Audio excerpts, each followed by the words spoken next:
Okay, I think. Yep. So okay, so we should be also live on YouTube. I see on YouTube, Subham, you're there. Beej is there. Chris is there. Hi, Chris. Well, Chris helped us out last week. Thank you, Chris, for helping us out last minute when Thank Ali. you, Chris. Yeah, that was very nice. GV is here. I wonder if Christy's coming. I miss Christy. Thank God I'm an atheist is here. Moose is here.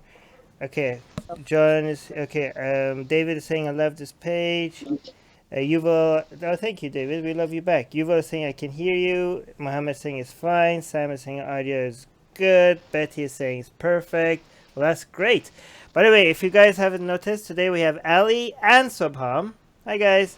hey everyone. So now the Trinity of Atheist Republic is complete because now we have Ali, who is ex-Christian, Sobham, who is ex-Hindu atheist, and myself, who am an ex-Muslim atheist. This is perfect. So we're basically covering all of the world's major religion.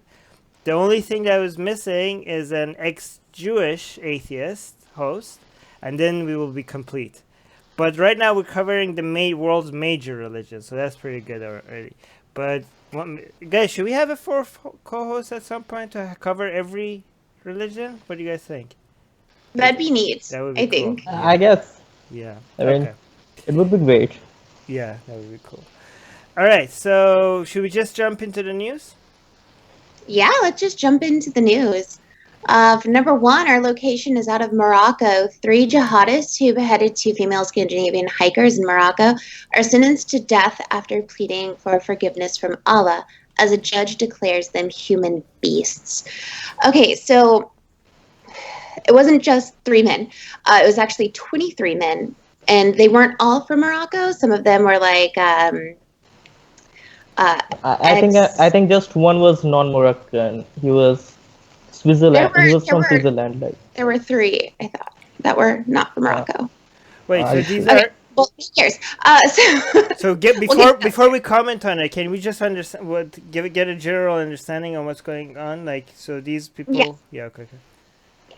So there are 23 men who are all sentenced for this in one way or another, but the court saw that 4 men were ultimately responsible for these 2 hikers' deaths. One was 28, one was 24. They were both women visiting Morocco and going on a hike. So 4 of them were tried with harsher sentences. 3 of them were sentenced to death by firing squad. One of them it was recommended that he got a life sentence, and then the rest of the men, they recommended sentences between 15 years to life for their involvement in this. But the 3 to 4 that were judged harsher, they actually on a video where they recorded beheading these girls, pledged their allegiance to ISIS. So this was ISIS in Morocco. Just to make it clear to a lot of people. A lot of people are like, oh, why did these Scandinavian women? Why did they went to Morocco?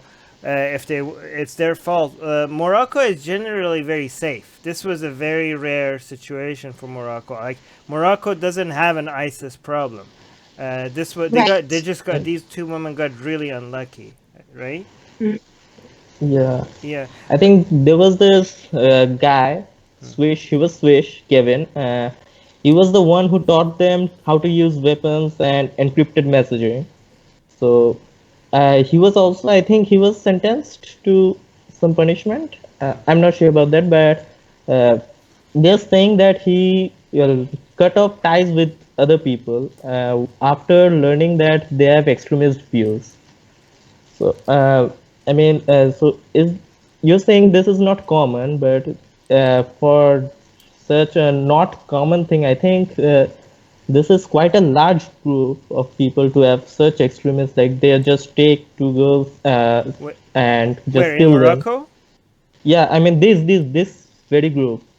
Yeah, but I'm just Yeah. saying beheadings by ISIS in Morocco is not something. Yeah. It's not as common in as like Syria or Iraq, or example, Yeah, of or in course. Somalia or in other places. Like, this is like Morocco is a very touristy place, and generally people feel safe there. And but Chris pointed in the live chat, the beheadings happened a while ago. The reason why this is on the news right now is because of these death sentences that the sentencing just recently happened by Morocco's government. So 23 of them got arrested, but appeared in court, but only 4 of them got the firing squad. So right, because those are the 3 who admitted to actually killing 4. Killing the girls. Right. So this is, so here's the thing. Do you guys agree with the capital punishment? Do you think, like, because a lot of people think that, I saw most of the comments online, people were very happy about this. I honestly don't know. If you're part of ISIS, I don't think being executed is that much of a deterrent. Like, I don't really know. What do you guys think? Like, I know, Ali, you're very passionately against capital punishment, right? Outrageously passionate against it, especially in America, where it costs more to sentence someone to death than it is to keep them in jail for life. So we know for a fact that death is not a deterrent. So if it's not a deterrent, it's not going to help future justice of a case. It's not like someone's going to be like, oh, well, I don't want to die, so I'm not going to murder this person.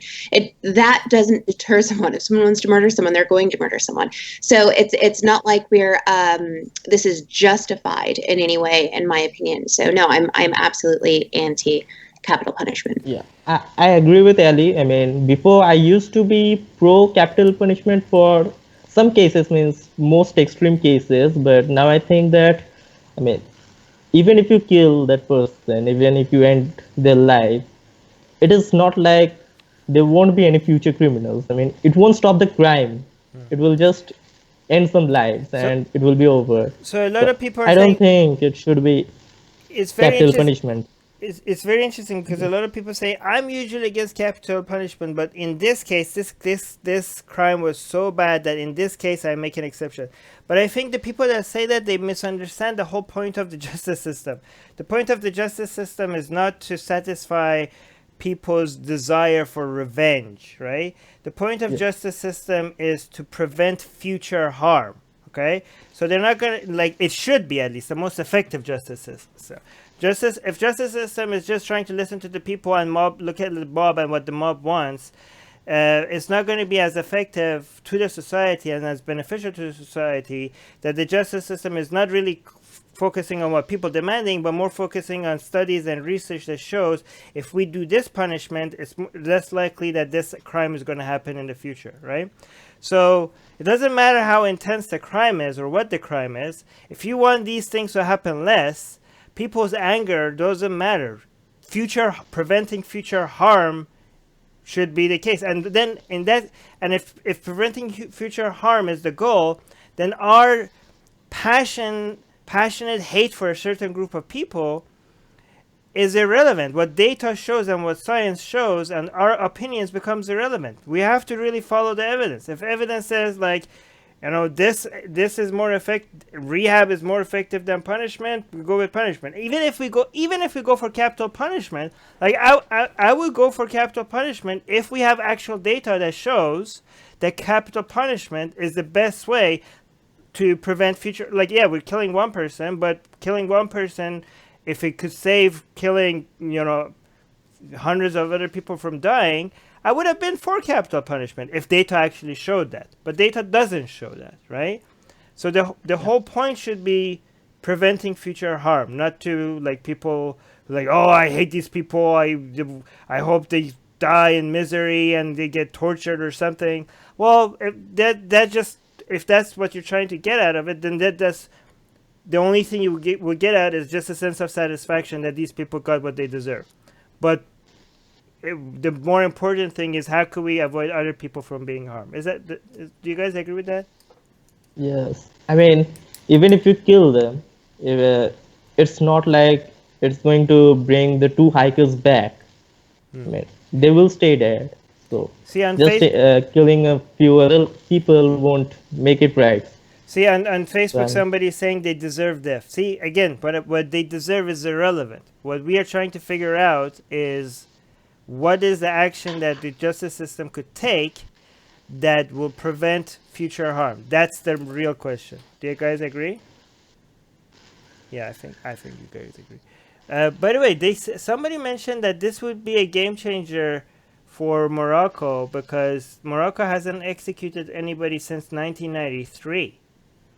So they must. I think Morocco is mostly thinking about as tourists, especially because I don't think this would have gotten. These women were from Norway, right? Yeah, they're Yeah. Norwegian. Norwegian. So I don't think this story would have gotten any attention if this was like other Moroccans being beheaded, right?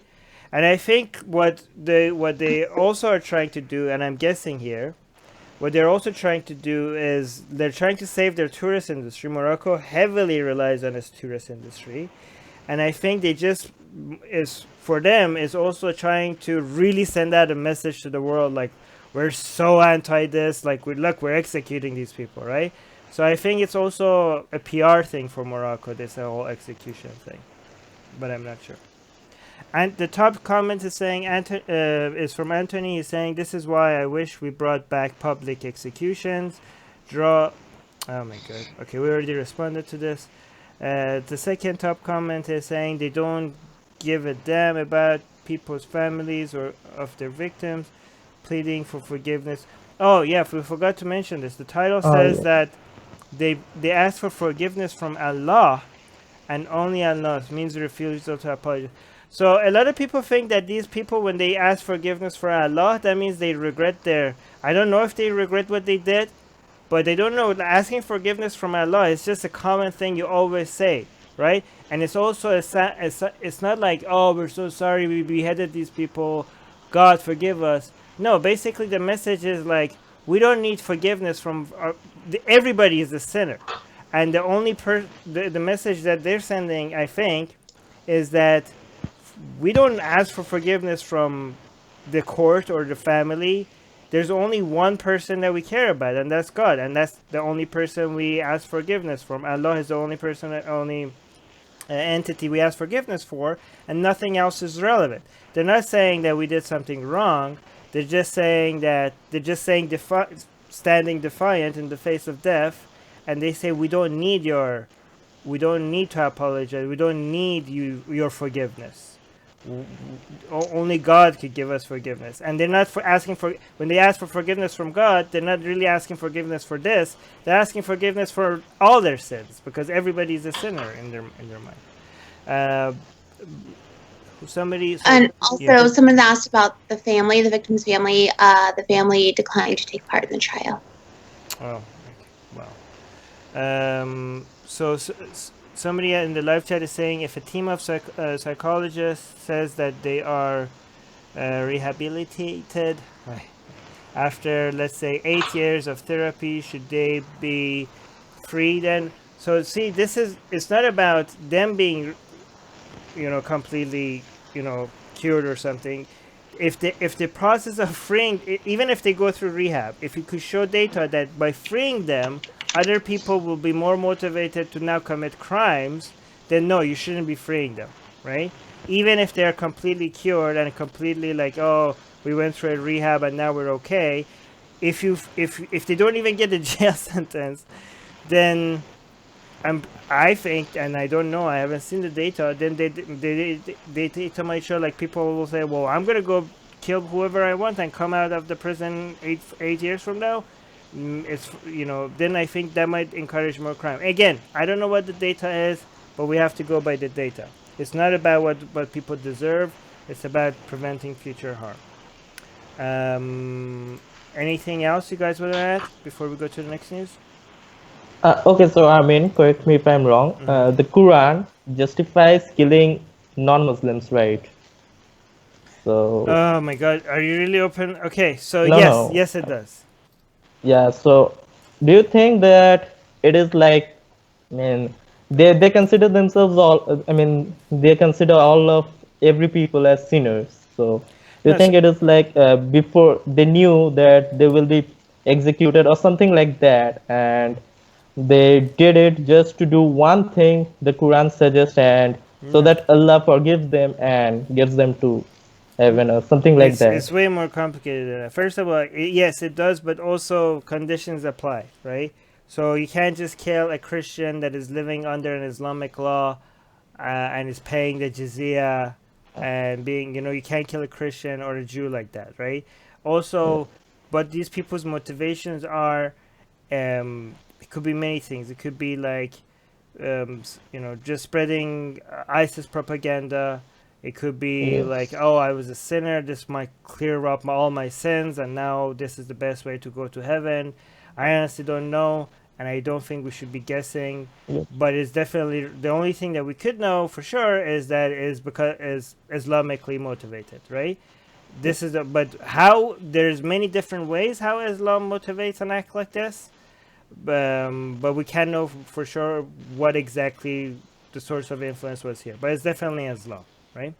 So Yep. okay, let's go to the next news. Next news is out of United Kingdom. Boris Johnson claimed Islam put Muslim world centuries behind. Boris Johnson, he's a favorite to become the next prime minister, wrote in an appendix of a book in 2016 about the Roman Empire, saying that Islam has caused the Muslim world to literally be centuries behind the West. And as a result, Muslim grievance is a factor in virtually every conflict. So, Well, he's right. everyone is. What's that? He's right. Yeah. Well, because he's a favorite to become the next prime minister. He's under a lot of scrutiny right now, and he has a lot of people asking him, "Do you still feel this way?" And he's declining to answer those things. But he's actually said a lot of other things over the years, quoting Winston Churchill. I did not write down. Sorry, did he say every conflict? Because if he said every conflict, that doesn't seem right.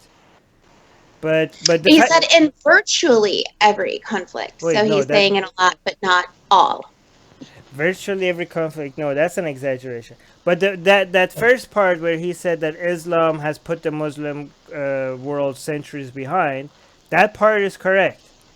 And you said he said this. The reason he wrote this in a book in 2016. The reason why this is surfacing. 2006. Oh wow, 2006. So the reason why this is coming up now is because he's likely going to become prime minister, and people are they notice this now, right? Yes. So they're digging to his past, but this guy is a historian, isn't he? Like, he's a historian.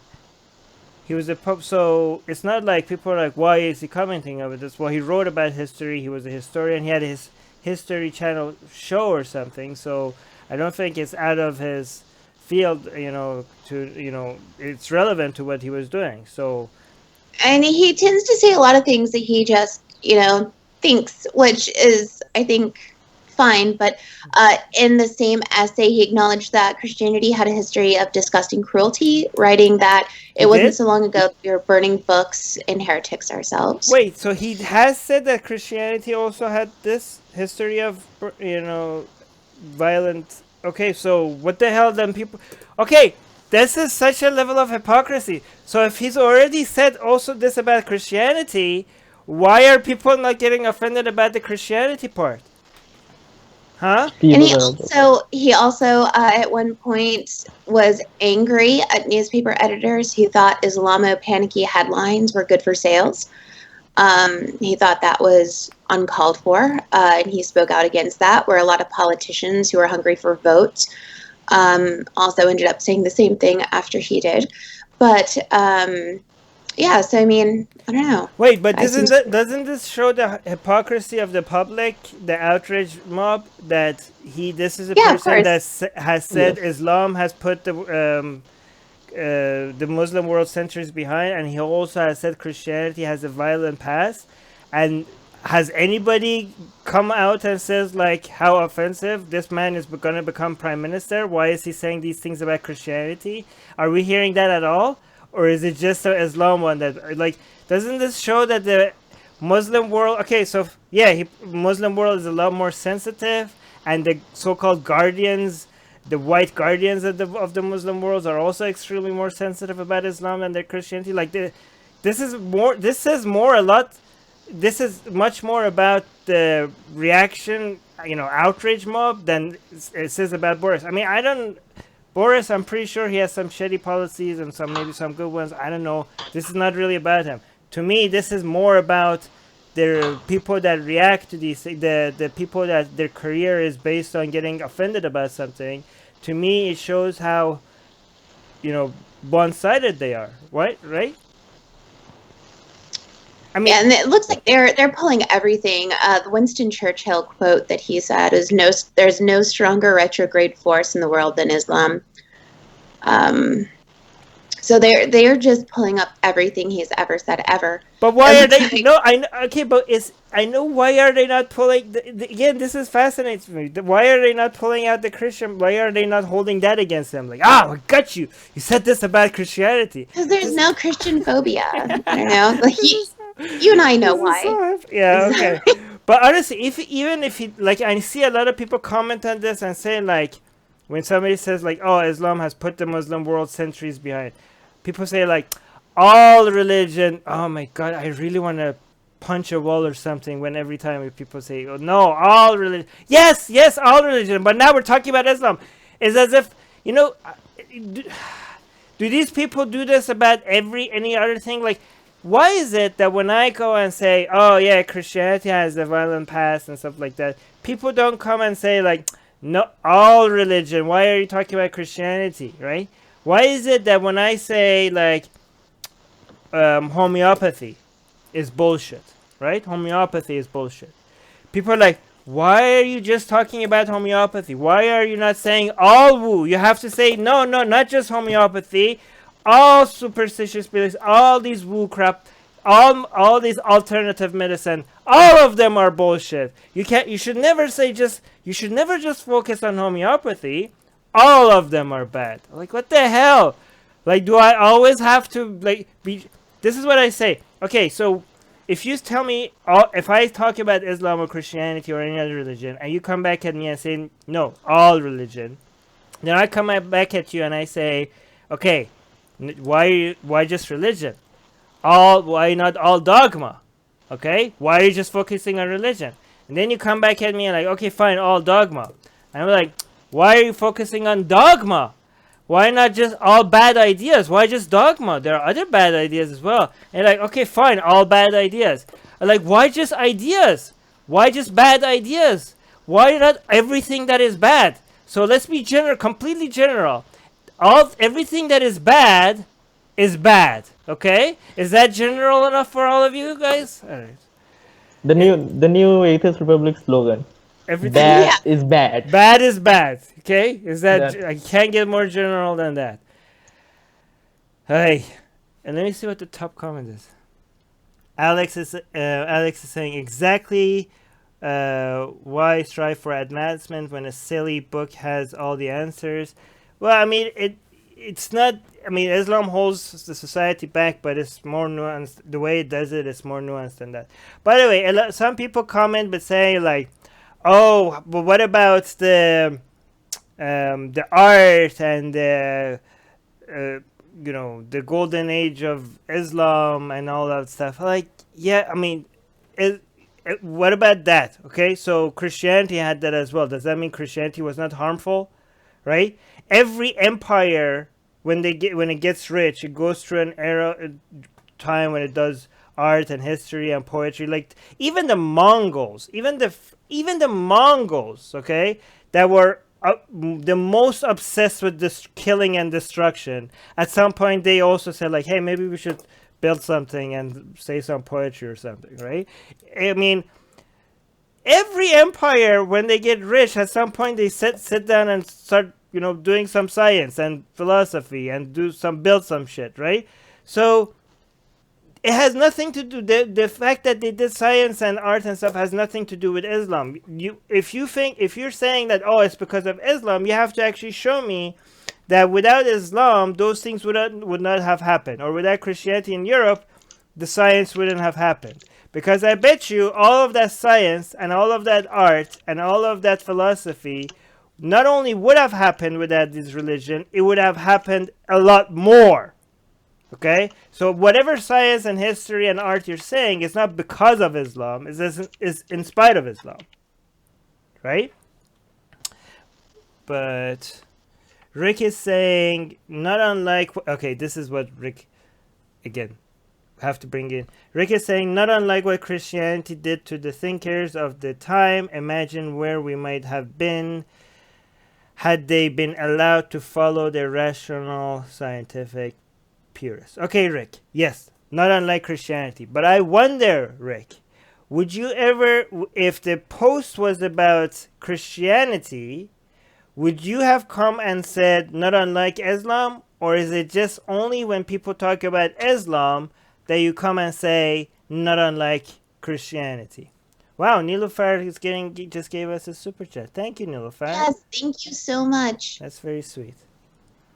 Did you guys want to add anything before we go to the next news? Nope. Okay, next news.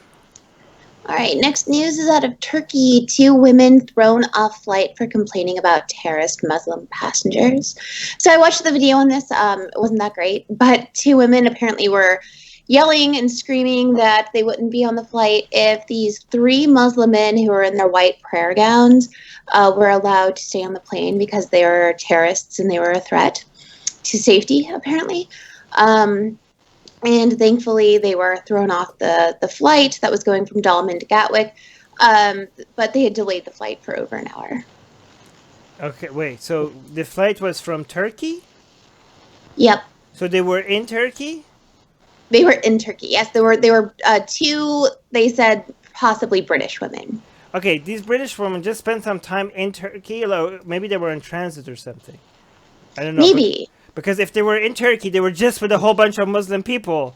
And now they're on flight and they're complaining about some Muslim men sitting next to them? Wait, so, and now they got kicked off the plane and into a Muslim country. Yep. So wait, are they like, what was their complaint? Were these men like just Muslim? That's all they were wearing that white They were wearing the prayer thing. gowns. Prayer robes. Oh my god. Okay. And they had beards. They had beards. That's all. They were just being people with beards and prayer robes. Yeah, guys. Oh my god. Okay, I'm glad they kicked them off the plane. I hope they get blacklisted. Me too. Yeah, It's good. I mean, yeah. they didn't want to stay on a flight with Muslim men, so they kicked them off. They're just And I say that's fair. they also called the men disgusting. They didn't just say that they were a threat to everyone's safety on board, but they also said the men were disgusting simply for being Muslims. Well, I mean, their video just gone viral, hasn't it? Like now they're famous now. Congratulations, you played yourself, right? Yeah, nothing to be famous for. See, I mean, I hope these Muslim people, the Muslim men, women, or whatever they were, men, right? You said beard.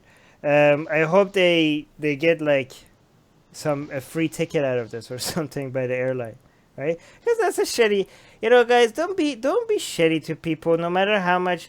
If a lot of people we have an atheist community also, they make their disagreements with people an excuse to be assholes to other people. Don't be a dick to other people, no matter how ridiculous their ideas are. And these women don't care about ideas. These women are just shitty people, right? But yeah. I mean, imagine having to deal with that. You're on your plane, you're just sitting, and all of a sudden these women are like terrorists. You know how that makes you feel as a person if somebody just looks at you and just thinks you're a terrorist because of the way you look. It's such a shitty experience, and I hope they get something out of it. I hope they get free tickets or miles or something. Okay, so there was this another woman on the flight, and she called them out for their behavior, and they called her a fat bitch because of how she looks. So she was not just an asshole to these Muslim men, she was also an asshole to another woman and probably other passengers as well. Yeah. Right. All right. Good thing they got kicked out. The top comment is saying a reasonable assumption, but keep it to yourself, ladies. Not a reasonable assumption. Why is it reasonable? What? So the comment is it's a reasonable assumption that these Muslims are terrorists, What Seriously? the hell? Okay, guys. Okay, I am extremely anti-Islam. Okay, I am extremely anti-Islam. But if you just pick a random Muslim, it's not at all reasonable to assume they're terrorists. Jesus Christ, what's Not wrong at with you all. people?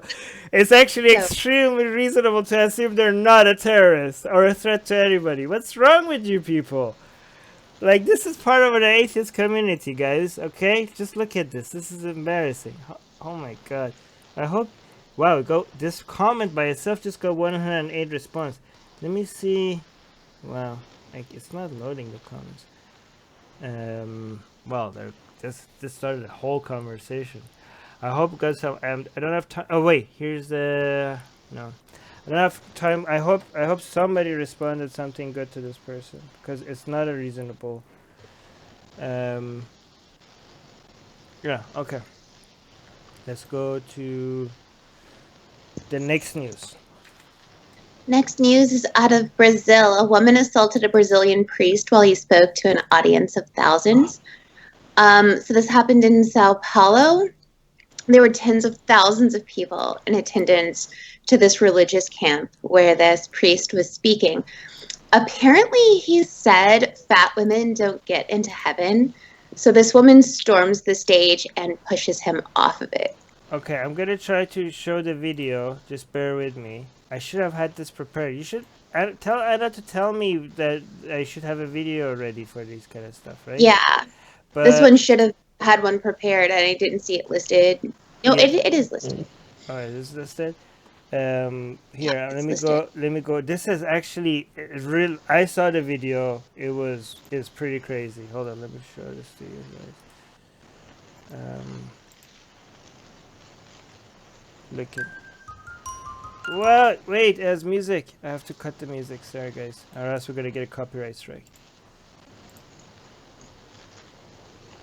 Look, just 1 second. Oh, so for people that are listening to this on the podcast, I'll explain. This priest, this Catholic priest, is on the stage. He's talking to people, and this woman comes and just, boom, wow, just pushes the guy off the stage, like not just on the ground, but just like off the stage. This guy did he get injured? Like broken? No.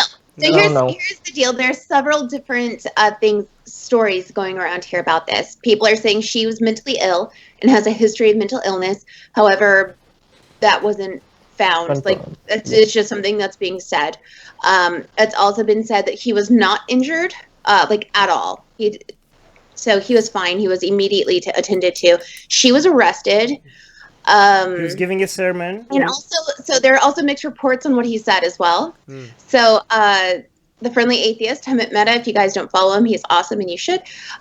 He actually wrote this article, and he had to do an update to say that it's been reported that this guy said fat women don't get into heaven. Fat women but don't get into heaven? He never said anything.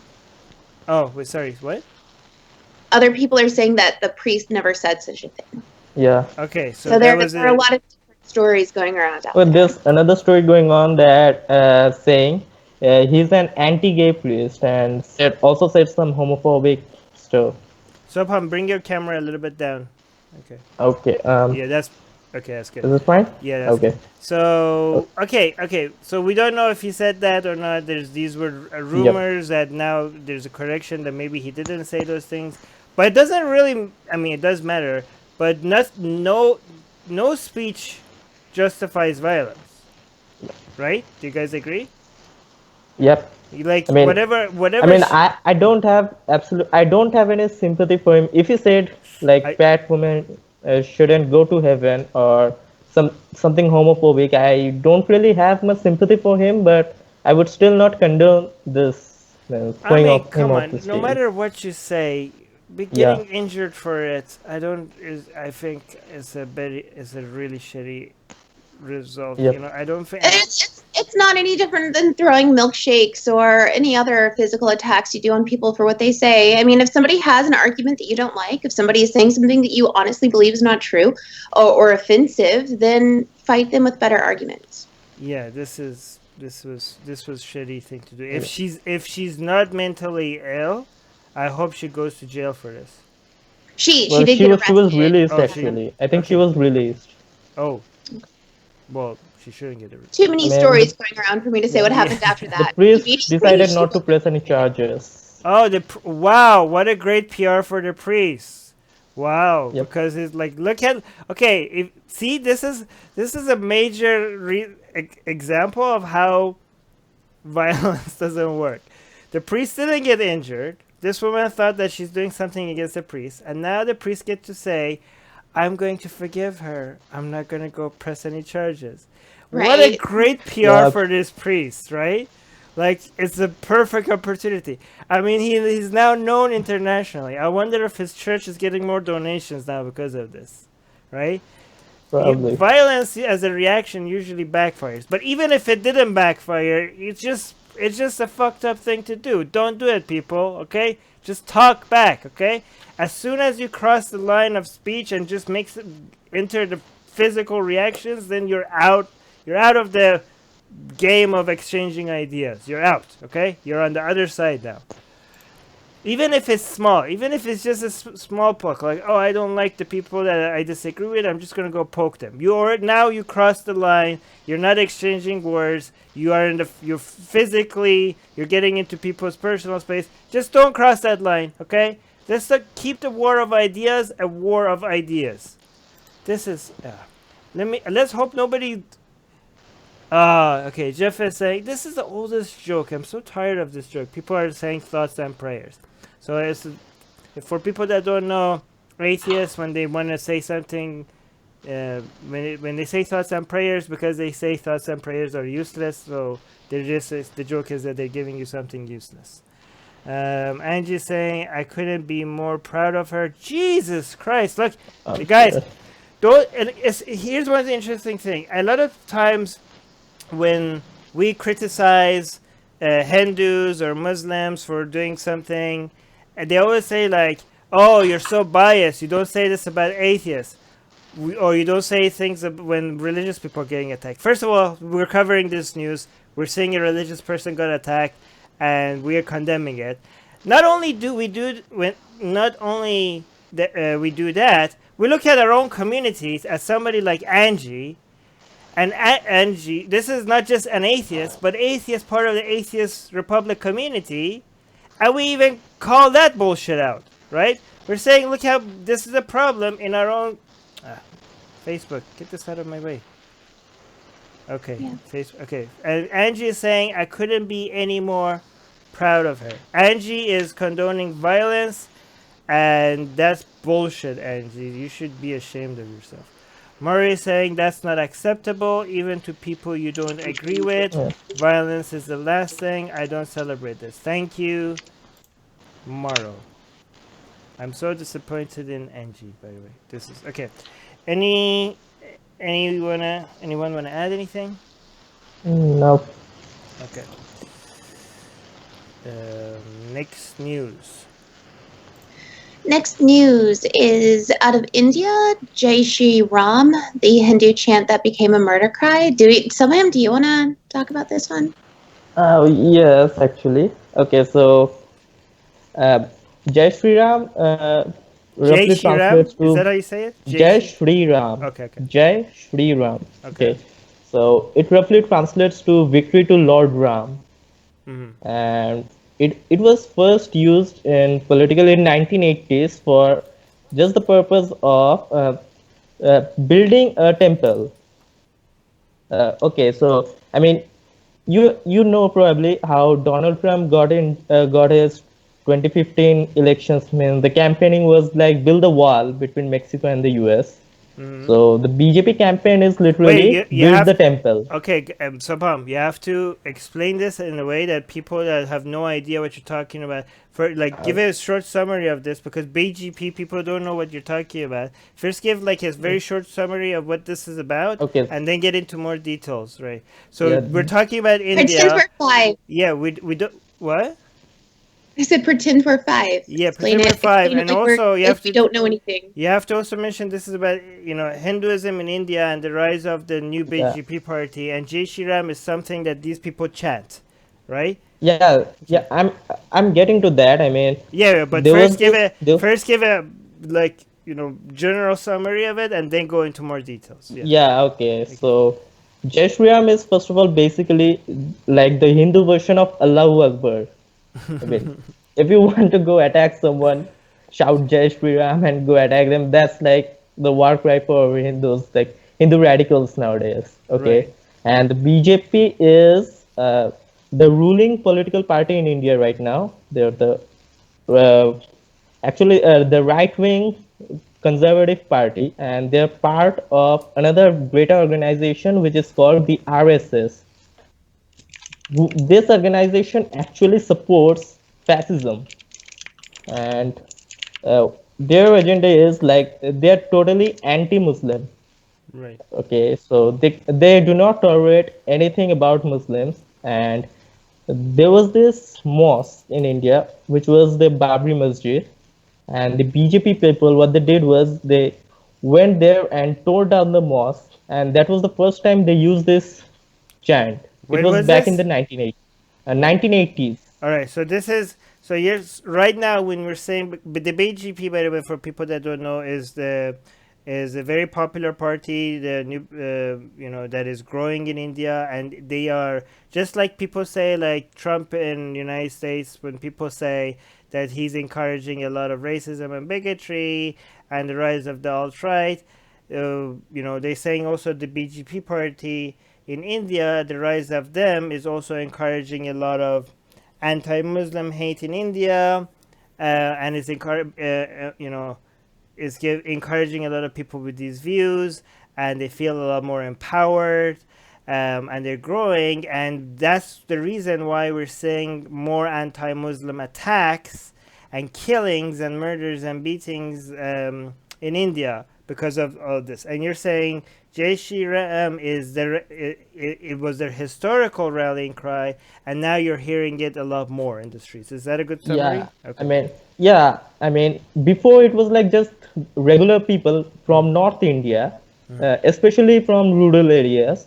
They used to greet each other saying Jai Shri Ram, or in the morning they used to cry Jai Shri Ram, just without any reason. Like they are calling the name of Lord Ram. I Right. mean, this was initially this was what Jai Shri Ram was, and during this 1980s, late 1980s, during the tearing down of that mosque, the BJP first politicized this term, the Jai Shri Ram, this chant. They politicized this term back then.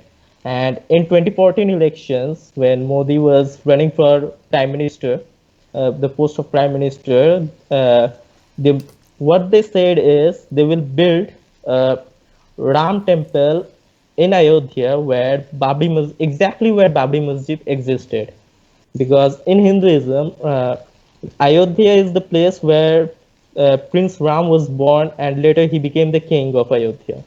Okay, well, Okay. okay, that's a little bit too much. Okay, so but is it ever since 1980s, is it only been Jai Shri Ram? Is this just you're just saying it's like Allah Akbar, but it's actually very interesting because Allah Akbar means God is great, and Jai Shri Ram means glory to Ram.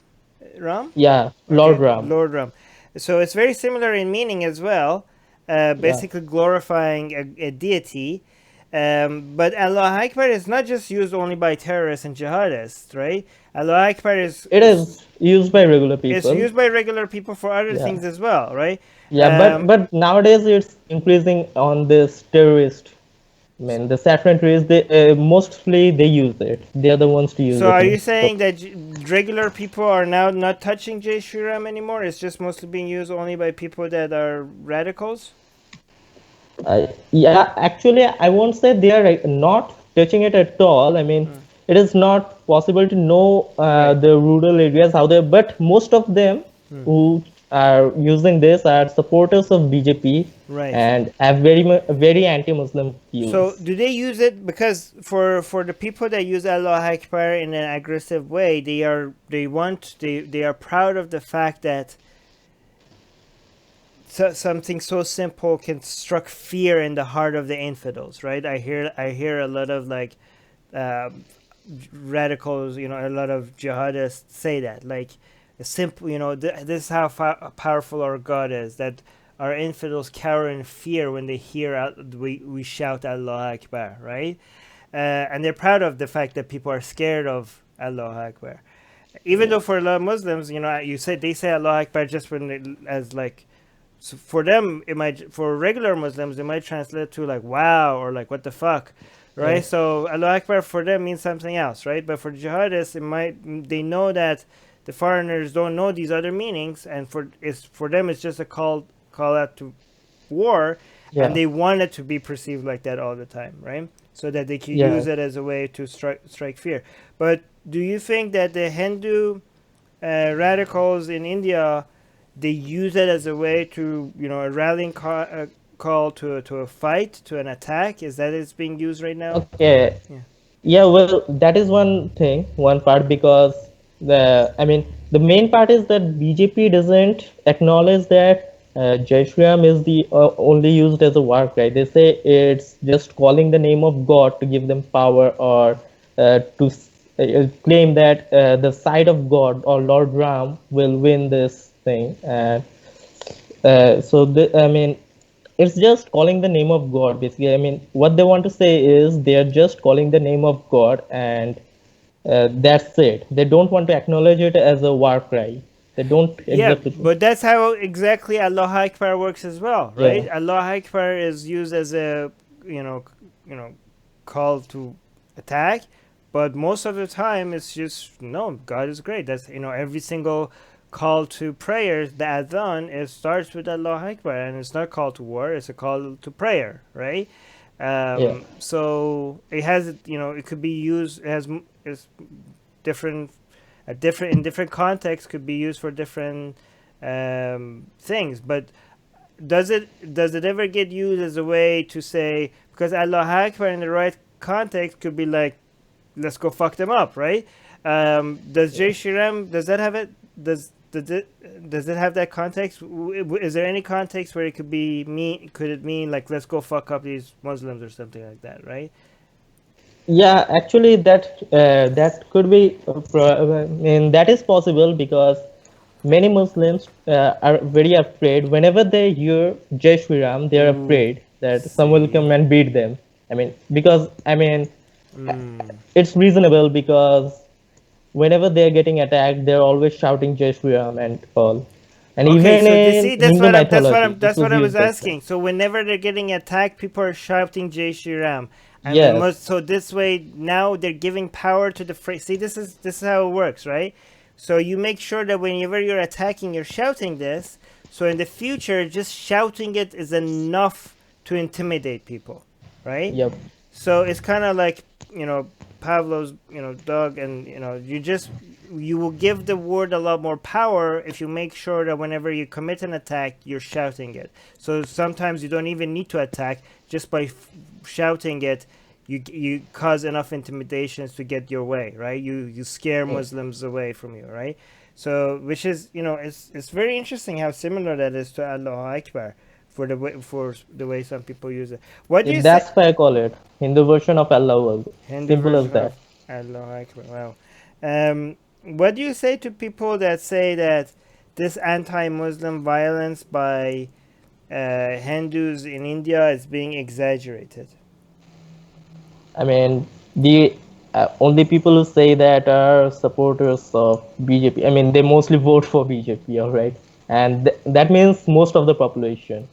I Right. mean, they won the elections by a lot, and whenever they say that, they mean what they mean is actually that the Muslims have caused a lot of harm in all around the world, even Right. in India. I mean, terrorist attacks in India, Mm. and they say that this is nothing compared to what Muslims have done. Yeah, they always say like, "Oh, Atheist Republic, why are you talking about Hindus attacking Muslims? You never talk." They actually come and say, "You never talk about Muslims attack on other people." Like, are you fucking serious? Like, are Yeah, you they fucking they will serious? always. I mean, Yeah. if you talk against Hinduism, they will ask you to go to Pakistan or Iran or Saudi Arabia. I mean, Right. Right. Right. like these are the only countries.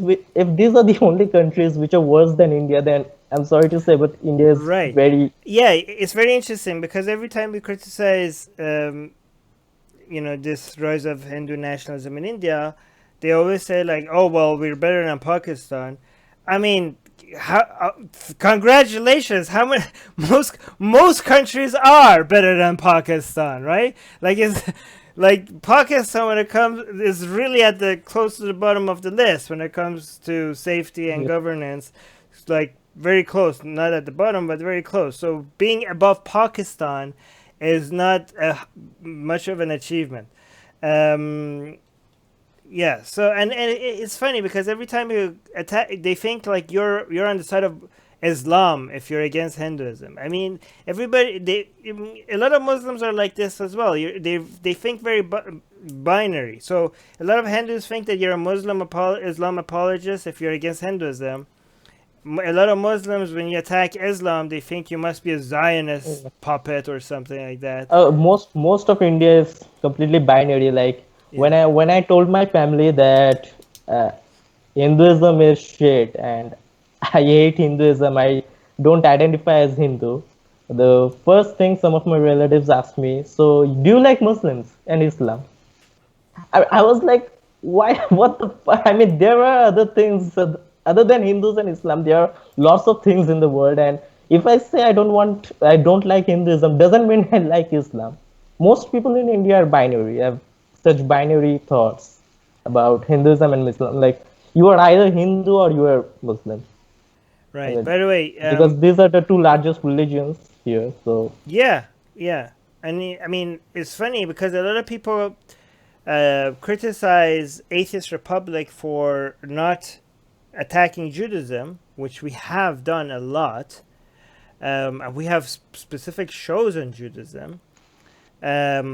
And but they should have been complaining more about Hinduism because Judaism is not the third after Islam and Christianity. It's not Judaism that is the largest religion. It's yeah, Hinduism. yes, But when we attack Hinduism, a lot of people from India, like right now, somebody on Facebook is very offended. I can see, but our experience has shown that Hindus are very sensitive when you attack Hinduism. Like oh the number of people that get offended is way more than Muslims. I mean, we have a long history, proud history of attacking Islam. And we have dealt with a lot of sensitive, like I have received hundreds of death threats, okay, from Muslims, right? And and Hindus were like, well, at least we don't send you death threats. Again, congratulations. Here's a medal for okay, not okay. sending. By the way, I'll stop you there. Hindus don't say death threats. That's a myth. I got death threats from Hindus.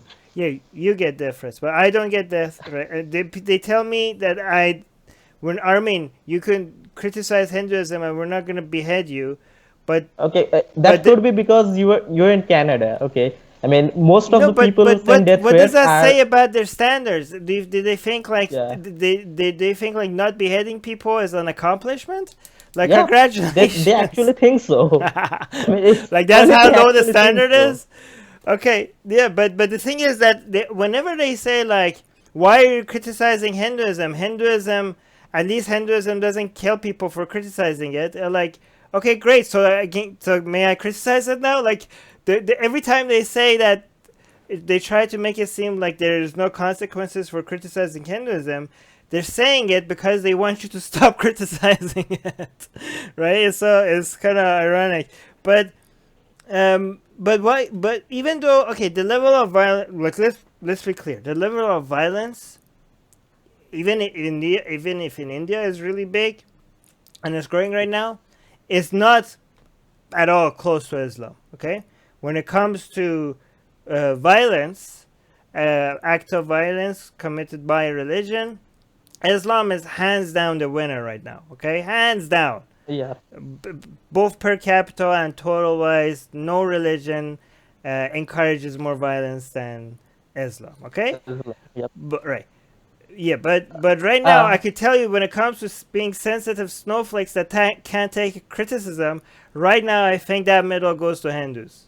Right, because yeah. I used to think that was the Muslims, but as of now, I think because we attack Islam all the time and we don't get as much reaction to that as when we attack Hinduism. Right now, the most sensitive people on the internet are social justice warriors, Trump supporters, Muslims, But the most sensitive ones, the top one, I think, is Hindus mostly And per capita. I, Not all. I, No I'll hashtag. have to Not agree all. 100%. Not all. Like, it's just, I mean, they're so sent to say one thing against India, against Hinduism, and they're like, I mean, it's basically comedy for us. What? I mean, if atheists watch what they do, I mean, it will be comedy for any atheist, I guess. And what to say? I mean, they really think what they think is, oh, you are not a Muslim. Well, that's an accomplishment. Here's a medal. Yeah, There, that's what. I literally posted sometime like, do Hindus want medals and certificates for not being Muslim? Right. I Yeah. mean, Yeah. By the way, the picture that is on the article that we posted is the picture of the person that I think got beaten up and killed by some Hindu mobs. Is that yeah, correct?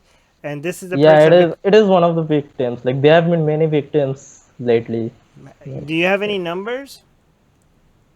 unknown. I mean, there They are say, numbers. I am not they say sure that of there the are numbers. dozens since 2014. There are more than dozens, I would say. I mean, there are quite a few since the latest elections. Right. There's a And lot beating. The latest one I saw, they tied up a whole bunch of people. They were forcing them to chant the Hindu chant, and this guy was also tied up, beaten up, and he was forced to make some Hindu chants. And the interesting thing is the whataboutism. Like if we the same people in India, right? But by the way, actually, let me change this topic.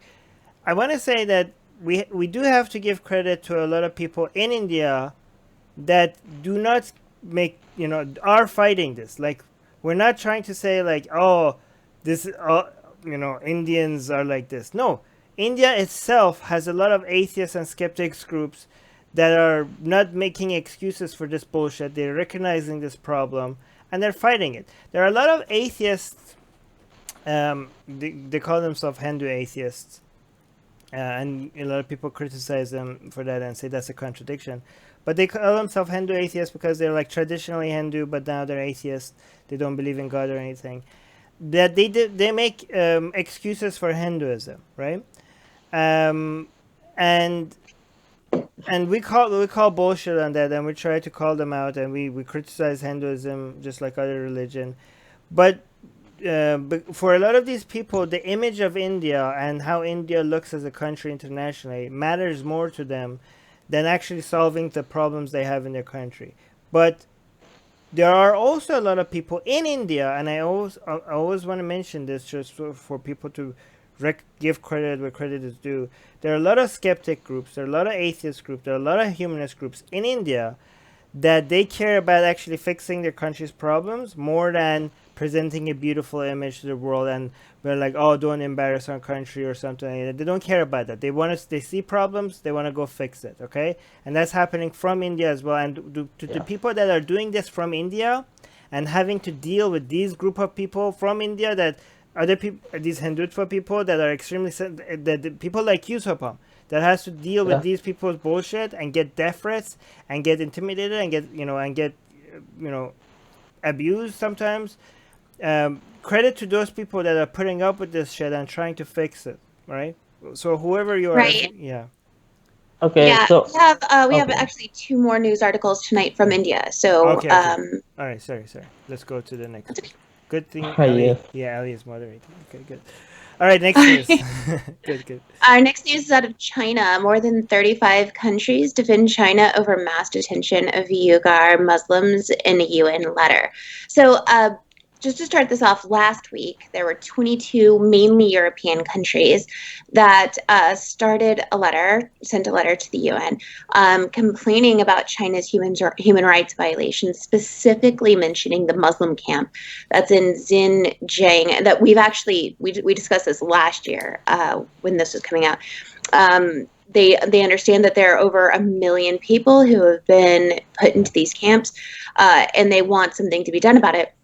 Well, then this week, more than 35 countries, I think the actual number is 37, ambassadors from 37 states, from Asia, Africa, Middle East, and Latin America, sent letters to the UN praising China on their contribution to the international human rights cause. They said, we note with appreciation that human rights are respected and protected in China in the process of counterterrorism and de-radicalization.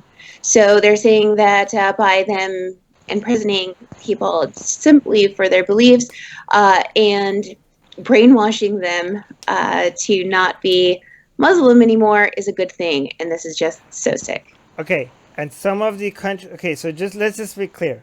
China has gotten around 1 million people in concentration camps for the crime of being Muslim. For just being Muslim, China has put 1 million people, 1 million people in concentration camps for being Muslim. Okay? And you have a list of 35 countries saying, hey, good job, China, this is great for human rights. Okay? And the ironic thing is, 2 of these countries on this list are Saudi Arabia and Pakistan, right? Saudi Arabia and Pakistan are saying basically are saying, great job, China, for putting Muslims in concentration camps. I mean, I don't know where to start. Ali, what do you make of this? This is just sick. This is sick. I can't believe that any country, even, especially Saudi Arabia and Pakistan, I understand that they have some terrible human rights violations themselves, don't get me wrong. Atheist Republic has written to the UN about Pakistan, specifically for their human rights violations, but they're a Muslim country, and they're saying this is a good thing that China is doing this? All right. So first of all, can you clarify this? What was this part? What was this part of assigning like a?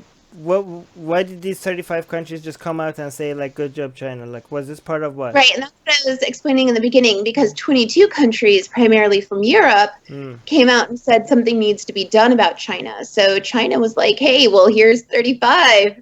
There's 35 people who agree with what we're doing. So here's the thing.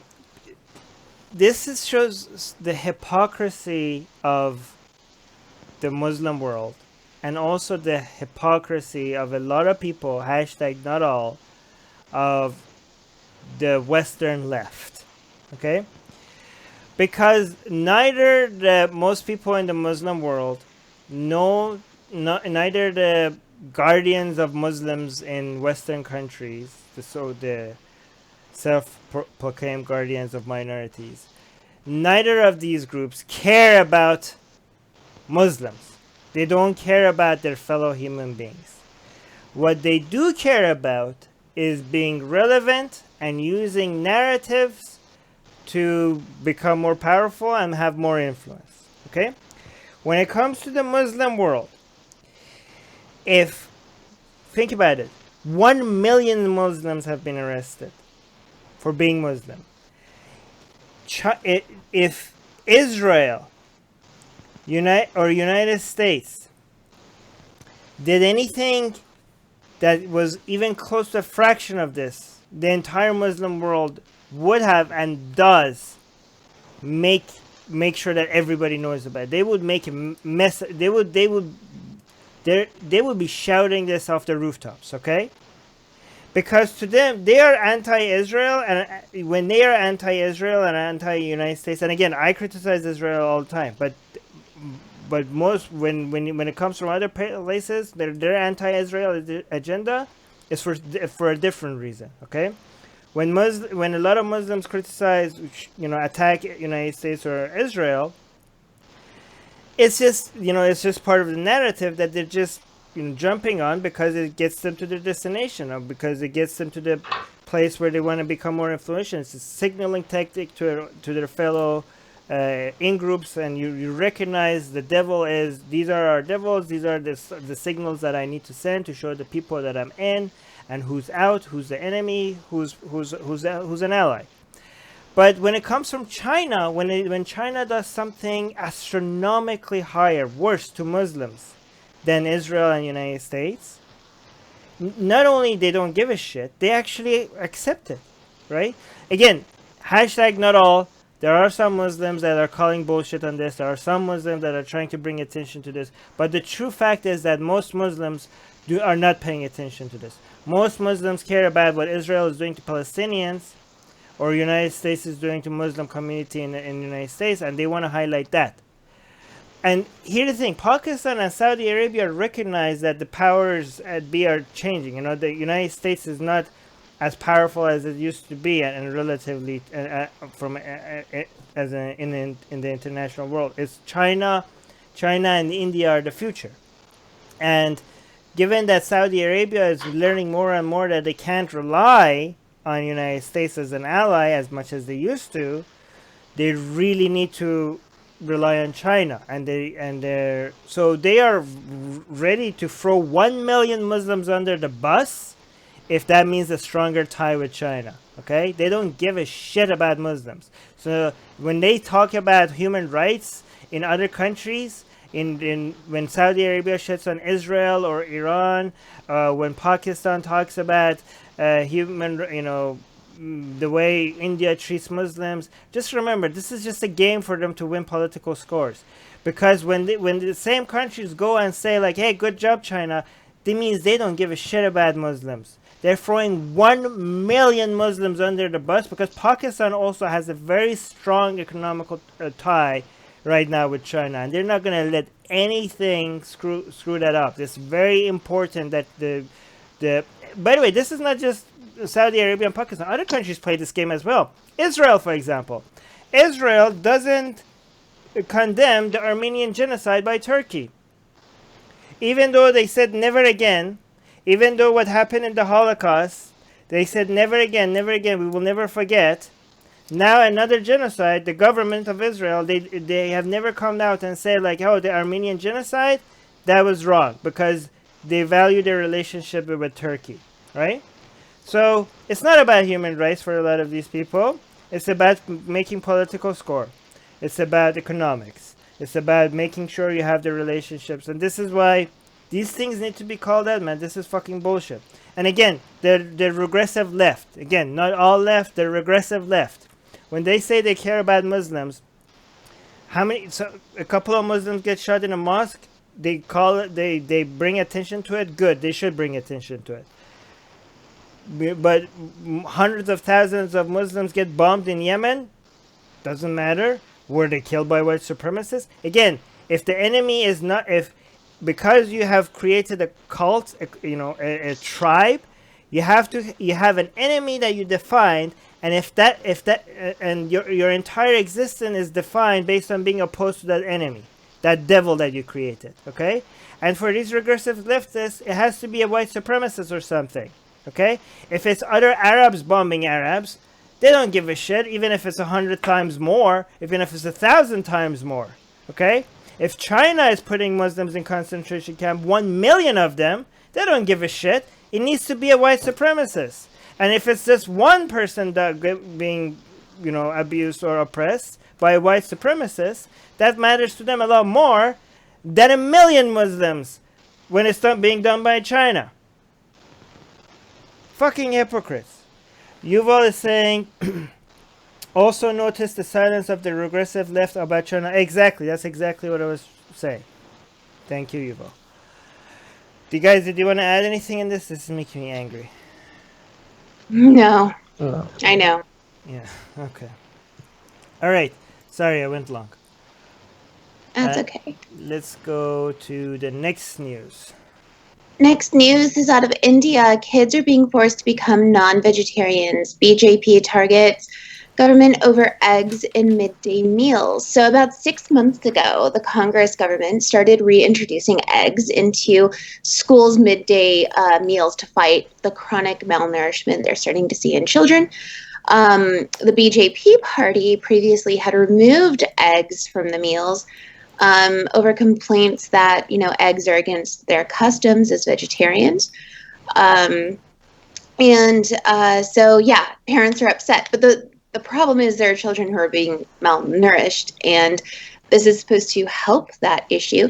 But people are very upset because of their vegetarian beliefs. Now, before this show, I got to speak to Subham about this because I was very confused. In the West, at least where I am growing up, I was a vegetarian all my life. I ate eggs. When I was a vegetarian, I ate cheese, had leather bags, whatever. Yeah, It because wasn't an issue of you that. used to be a vegetarian, but not a vegan. Before I went vegan, Okay, yes. okay, before. But what So are you now? Are you a vegetarian? No, no, not anymore. Okay, good. no. Just okay. So just so I was confused about this, saying, well, they're eating eggs, that's still vegetarian. Subham told me that over there, if you eat the yolk, it's not vegetarian. What? So that's what they're adding to the school's midday Oh, meals. because the yolk is where the fetus is created. So Yeah, the white part is vegetarian, but the yellow part is. Okay. But it's not meat yet. It will become. Right, it's not meat yet. It That's will why become it meat protects me. if you're in the right condition, but it's not meat yet. Well, if I mean by that argument, we shouldn't be eating plants either, because if plant could become meat, if an animal eats it, then at some point it becomes meat. So because plant has the potential of becoming meat, then you shouldn't be eating plant either. But I mean, yeah, this is so sad, because if these kids are they seem to need the nutrition that you get out of meat more than most people. Exactly. And that's the problem here is you can be vegetarian, you can be vegan all you want to, as long as you are consuming the right amount of calories, the right amount of nutrients, and you've got pills to supplement. If you're vegan, you don't get B12. So you need all of that. But these children aren't getting all of that. Yeah. So if they need They need something meat. else to supplement for that, then they should have it. It should be given to the kids regardless of parents' beliefs, because if they're malnourished, clearly their belief is wrong for this child. Wait, so is this a public school or a private school? it is a government school. Government school. It is. Holy Yep. shit! Now I'm angry. This could like if it's so the money from the public is being used, and these people are enforcing their belief on something that taxpayer money is being used on trying to create the relief program, and instead of actually using the taxpayer money to give these kids what they need, they're actually using they're enforcing their beliefs on these poor kids. Like, what the hell? Kind of. Yeah, go Okay, I just want to say that the state Chhattisgarh is one of the most malnourished states in India. Okay. Okay. And it's not like the kids are being forced to eat. I mean, egg is just an item in the menu.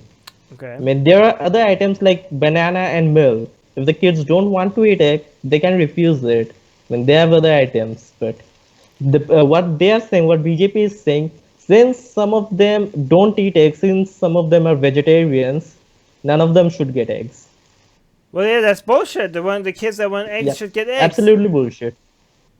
What? Absolutely the bullshit. BGP? Wait, is this coming down from the like BJP. is this from the top? Like what? On a federal level or on a state level? On a I think it's probably the state level, but It says the Congress government. Ooh. the Congress government introduced eggs, and the BJP is opposing the eggs. Oh, okay, so the Congress government is against this. Yeah, the Bullshit. Congress government is the center-left government, for Yeah. those who don't know. So let's get somebody should sneak in some eggs to the school for these kids, for the kids that want eggs and are not getting eggs. And they also, does eggs have B12? Do you know?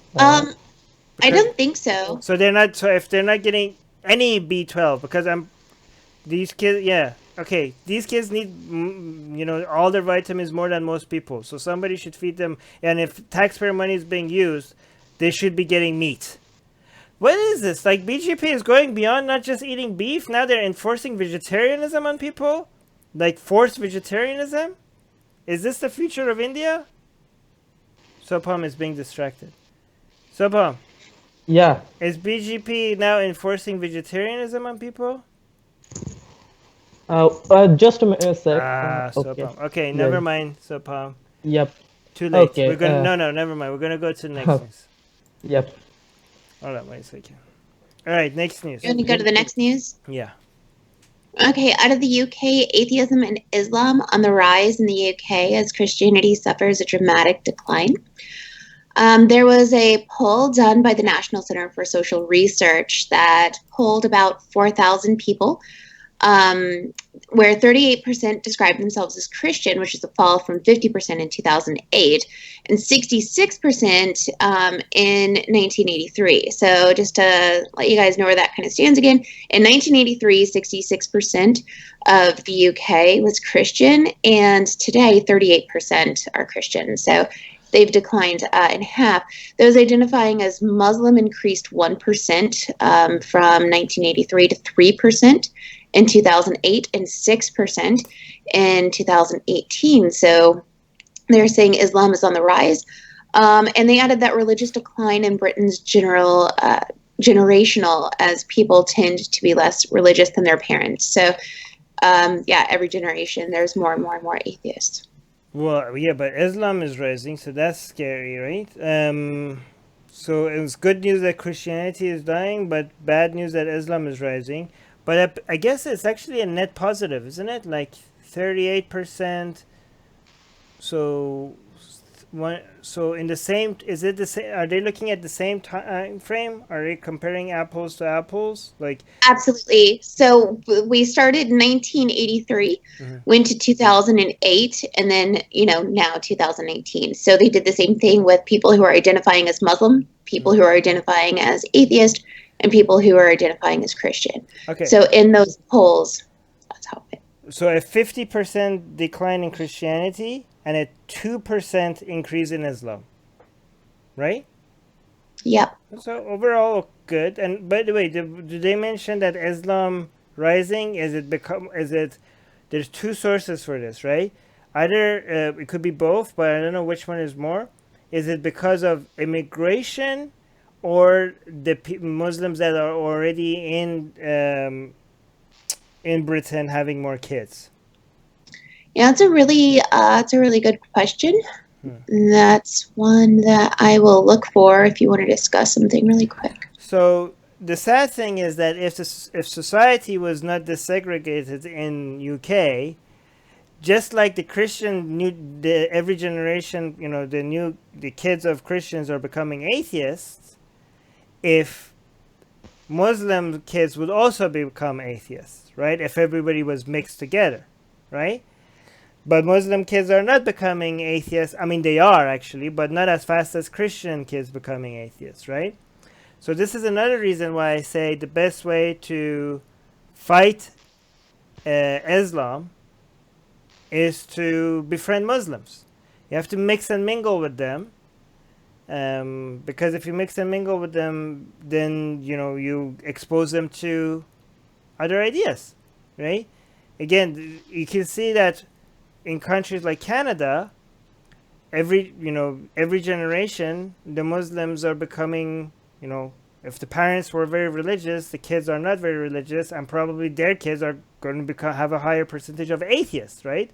But in a country like UK, where Muslims have their own community and their own schools and their own shopping places and their own mosque and everything is separated, well, now you're getting a rise from 1 to 3% in Islam. In the United States, Muslims are, I think the number was 25% of Muslims, new generation of Muslims in the United States, are abandoning Islam. Why? Because they're mixed with the rest of the society, unlike the UK. So, and we had the previous news that woman on the plane, how she was treating Muslims. She was treating them extremely rudely, right? And they think like they're anti-Islam. No, actually, if you want to really be anti-Islam, then be nice to Muslims and invite them in your community, right? That's how you fight Islam, right? The nicer you are to Muslims, the sooner we'll be able to defeat Islam. Hey, Armin. Yeah. So just to let you know that I can't find anything about the 4,000 people that they polled from the National Center for Social Research. Right. So I'm unable to determine completely whether these are immigration or people who are just converting. Yeah, I don't know. Yeah. Sopam, did you want to add anything? No, I'm fine. Okay. Yeah. Just somebody clarified from our previous news. I didn't see. Like, apparently eggs do have B12. So get those kids some. Okay, thank you. Yeah, get those kids some eggs then. meat is not. Then they basically- definitely need eggs. They get some eggs. Okay. Okay. Should we go to? Wait. Let's let it load. Okay. Next news. Yes. All right. It's out of Uttar Pradesh, which, by the way, Subham, you can teach me how to say all these things that I am probably mutilating. It's Caste Uttar lines Pradesh. drawn. Muslim barbers in Moradabad refuse haircuts to Dalits. Yeah. So this article is just bursting with the issue of the caste system in India, which I'm so glad we have Subham here to talk about. But even Muslim hairdressers in this region are refusing to cut the hair of Dalits in their village. So, Subham, do you want to talk about that more? Before Subham talks about it, let me give because a lot of people know what Dalits are, right? Like again, most of the people that are watching this show know, but just for the people that don't know, the caste system in India, they're upper class. You know, these are people are based on their family and their blood, are born into different castes, and some castes are higher than the other. And Dalits is not even a caste; they're they're outcasts, right? They're the untouchables. They're untouchables. Basically, the most extreme version of bigotry. These are people that are considered the lowest of the low. They're untouchable, and it's basically bigotry mandated by religion. Is that fair to say? Hinduism-backed bigotry. And this is why India is one of the most bigoted countries in the world, because of the caste system. And the strange thing about the story, the reason why Ali is surprised, is because the influence of the Hindu culture has on Muslims themselves, because this is not an Islamic thing. This is a Hindu thing. But Muslims in India have become influenced by Hindus, based on this article, that even Muslims are refusing service to Dalits. Yes. Like, even though this is not an Islamic thing, but they have been influenced, right? Okay, but you want to, so Subham, go ahead. Yeah. Okay. First of all, to answer Ali, the state is pronounced as Uttar Pradesh. Okay. And next, we go to this Muslims thing. Okay.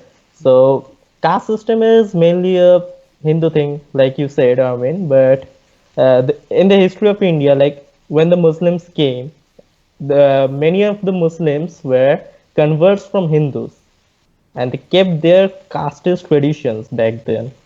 So as time passed, they wait, can you hear me? Yeah, we can hear you. Go on. I thought just lost something. Anyways, okay, so they kept their tradition of casteism with them, and present day, not just Muslims, even Christians have the caste systems. Christians there in are India, you mean? Yep. Yeah. There are many Christians actually. There are like 28 million Christians in India, something like that. Right. But it's all Okay. because of their influence from Hindus. Hinduism, yes. Right. The main, it is mainly Hindu influenced. Okay. There are upper caste Muslims, lower caste Muslims, even in Islam. Although here it is just Muslim barbers. No. Just let's be clear. Not in Islam. You mean in Muslims in India? Muslims in India. Sorry Right. about that. If you say in Islam, yeah. it's nothing in Islam. I actually wanted to say Indian Islam, anyways. Yeah. Muslims in India, not in Islam. Muslims in India, Right. and also Christians in India. Christians. When there are, the uppermost class Brahmins that exist just in Hinduism, not in other religions. Right. But lower caste, they can be lower caste Dalit Muslims, Dalit Hindus, Dalit Christians, and other religions as well. So Okay. how does this work? You want to get a haircut and you're a Dalit. How can a Muslim tell that you're a Dalit? Based on your last name, based on your looks, based on your mostly based on the last name. last name. Mostly. So don't give your last name. I mean, actually, never mind. it's a village. Everyone knows everyone. So Ooh. in most villages, like most people know everyone else. Right. Just to let you guys know, like India is actually being ranked to be one of the most racist countries in the world. And this does this classify as racism? Yeah, because it's by blood, right? Your caste is by blood, Yes. right? So this is racism, Yes. and a lot of this is not exactly racism because lower castes can be of different races, higher castes can be of different races. I mean, so I prefer to call this casteism. Of course, there exists racism in India as well, but What about I prefer to call this as casteism, not casteism? racism. Bigotry. How about bigotry? Is it Yeah, is bigotry? bigotry. Right. So India is one of the because I've seen that India is one of the most bigoted countries in the world, and I think it's because of the caste system. Is that would they? Yes, Is yes. that fair? Right. Casteism and racism as well. I Is mean, it's the interesting thing is that a lot of people don't. A lot of people in Western countries think like it's Europe and United States that are the most bigoted country or racist countries in the world. And actually, all data shows that the North America and Western Europe, except for France, are actually some of their least racist countries in the world, not the most. Relative to other countries, that doesn't mean there's no racism. Every time I say that, people are like, "No, but racism is a big problem here." Like, yeah, I didn't say racism is not a problem here.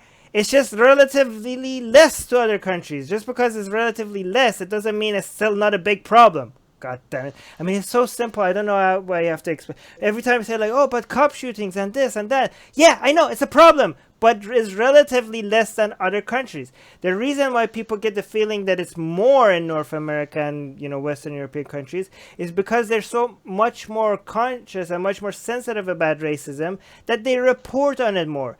In other countries, it's so normal, it's such a part of the norm that it doesn't even get the attention for people to be reporting on it. That's why people feel like, oh, these countries are not racist, because other countries don't report on racism because it's just how you live. Where I come from in Iran, half of the jokes started with one day a Turk, and by Turk they mean stupid people. That's Turk and stupid just went hand in hand, right? Every time somebody did spend money, they told you like, hey, stop being a Jew, right? And they hate people in Iran. Vast majority of the people in Iran, for example, hate Arabs. So just know, people, bigotry is extremely common in most around the world. By the way, we have a Hindu person. We have Vikrant on Facebook is so offended by our reporting on India. He's look at some of his insults. I don't know if he is an atheist Hindu or an actual Hindu, but he's saying, "You mad cunts on India. You even don't know your real father. Born with donations. Classic. Born with sperm donations." These are these classic? These are classic insults. Classic Indian insults. Classic Indian. They think like this kind of new scientific like sperm donations and all these are insults. They think these are insults. Why is that an insult? Donations? I don't know. Sperm donations? This is stupid. Okay. Okay, I wanted to clarify something else. In this particular article, that is, the Muslims are actually discriminating against Dalit Hindus, not Dalit Muslims. Oh, okay. So let's just put this in context. So there's two different things happening. One thing is that Muslims are there's two ways this is a new way they're copying. The first way that the Muslims and Christians were copying the Hindus in India was that they were coming up with their own caste system within Muslims, right? So Muslims upper class. Actually, it's not the Muslims who came up with caste system in Muslims. It's basically India as a country, because that's what I'm saying. Everywhere. No, I mean everywhere you go, you have to list your caste. As if I want to join a school, you have to say what caste you are. So the country is actually encouraging the casting of different communities. Yes, that's because the problem. You have to actually indicate your caste. Jesus. Yeah. Okay. So Muslims are coming up, basically creating caste system within their Muslim community, and Christians are creating a caste system within their own Christian community within India, even though this is a Hindu thing. But what this article is pointing out is something completely different. Is Muslims considering a lower caste or an outcast from a Hindu background as untouchable. This is not a Muslim denying a lower class Muslim. This is a Muslim that is denying service to a lower class Hindu. So they're even recognizing the inferiority of the other people's caste. So not only their own Muslim caste is a lower caste, they're even recognizing that you're a lower caste among Hindus, so I'm not going to serve you. Yes. This is what they said is racism. if Dalit Hindus come inside their shops, they will make everything dirty, and then people from their own community will not visit them. That's their reasoning. What? Say that again. If Dalit Hindus enter their shops, like the barber shops, if Dalit Hindus enter those shops, then everything will become dirty just because they are untouchables. And then what will Oh. happen is people from their own community will not want to come to the So shops. this is a more of a, for this Muslim man, it might be more of a business decision rather than a bigotry decision, right? Kind of, but it is influenced by bigotry. Yeah, it's influenced by bigotry, other people's bigotry, but for him it Yeah. might not be his bigotry, it might be him being influenced by other people's bigotry because he thinks that if I cut this man's hair, he's a Dalit, with my equipment, and he's sitting on my chair, all these other potential Hindu customers are not going to come sit here knowing that my equipment touched a Dalit, right? Yes. Wow. Yep. This is so sad. But that could be just an excuse. I mean, Oh, okay, we no, don't no, know. that could be just an excuse. It could be his own His bigotry, own is just bigotry. using that as an Okay, excuse. so it's I mean, but- either he's making a business decision, or maybe Yeah. he's actually a bigot and he's just saying like, "Hey, I have no choice. I will go out Yeah. of business if I serve you." Okay. Yeah, Be- but it has also been revealed that other people from the village are also bigoted because some other people said that Hindus and Muslims have no fights in that village particularly, but Dalits should stay with Dalits and Muslims should stay with Muslims. This is such a white nationalist argument as well, right? White nationalists, like, with white nationalists, this is what they say. We don't hate black people or Jews. We just think black people should stay with black people, Jews should stay with the Jews, and white people should be with white people. This is that's the best way to live. And then you're hearing the same thing in India. Like, we're not saying we hate this lower class people, even though we consider them lower caste. We just think they should be there in their own community, and we should be in our community. It's very interesting if they say it's not they're not inferior, because based on Hinduism itself, within the religion, they have the upper class, like they have the god. Which god is this that they have the caste put on? Like they have the Brahma. The Brahma is the god, right? So, and the god that they show the caste, like the upper caste is the head, and then the middle caste is like the arm. Yeah, the mouth is the upper caste, Brahmins, Okay. and the hands, the arms are the Middle caste. Kshatriyas, the thighs are the Vaishyas, and the feet are the Shudras. And the Dalits are not even anywhere Not- on this because they were not created by God. yeah, they're not created by God. They're not created cursed. from God. Yeah, they're cursed. Yeah. They're just outcasts. They're not even shown. Actually, that's a very. I mean, you can use it in an argument. Like recently in political argument, Dalit woman said that I did not come from God. I mean, there was this Hindu guy who was actually being anti-evolution. He was trying to put down Charles Darwin. I mean, so that he said that we Indians, our culture says we came from gods. We did not come from monkeys and apes. We came from gods. Oh. He was saying this, and this Dalit woman stood up and said, "I'm a Dalit. I'm an outcast. I did not come from any Wow. god." Okay. Let me rephrase. Say again what you just said for people that weren't paying attention.